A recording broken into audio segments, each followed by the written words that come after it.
Dakle, sretan Božić svima. A kakav nam je Božić ove godine, u godini pandemije, Božić u pandemiji? Vidimo strašne stvari, vidimo siromaštvo, glad, sve veću glad posvuda.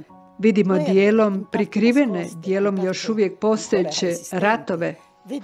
Vidimo klimatske katastrofe, vidimo promjene koje naš zajednički dom izlažu riziku. I sve nas to potiče da kažemo, u ovakav svijet je došao Isus. Isus je došao postati čovjek i preuzeti probleme ovoga svijeta. On je došao iz ljubavi da nam tako pokaže svoju ljubav.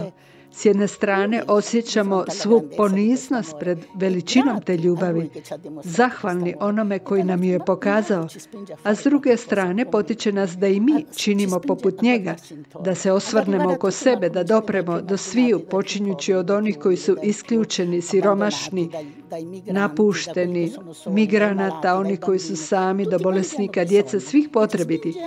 Potiče nas također da ih ljubimo na sve načine, zajedništvom, suosjećanja i misli, zajedništvom dobara, ponekad i riskirajući svoj život kako ga je i on riskirao. Tada će ovo doista biti sretan Božić, to jest čestit Božić, Božić dobrote, Božić koji, budući da je dobrota, postaje Božić vedrine, nade i radosti. Sretan Božić svima!